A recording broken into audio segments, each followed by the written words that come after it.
மினுவாங்கொடை கொழும்பு பிரதான வீதியில் இன்று காலை இடம்பெற்ற வாகன விபத்தில் ஜனாதிபதி பாதுகாப்பு பிரிவைச் சேர்ந்த 5 உத்தியோகத்தர்கள் உயிரிழந்துள்ளனர். கொழும்பிலிருந்து நிக்கவரட்டியை நோக்கி பயணித்த ஜனாதிபதி பாதுகாப்பு உத்தியோகத்தர்களை ஏற்றிய ஜீப் வண்டி மினுவாங்கொட மிரிஸ்வத்த பகுதியில் நேரெதிராக வந்த 2 பஸ் வண்டிகளில் மோதி விபத்துக்குள்ளானது. சம்பவ இடத்தில் பொருத்தப்பட்டிருந்த பாதுகாப்பு கேமராவில் இந்த காட்சி பதிவாகியிருந்தது.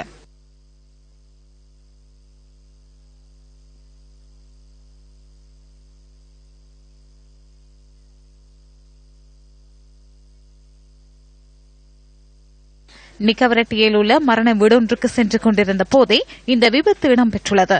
சம்பவம் இடம்பெற்ற இடத்திலேயே ஜனாதிபதி பாதுகாப்பு பிரிவைச் சேர்ந்த 4 உத்தியோகத்தர்கள் உயிரிழந்துள்ளனர்.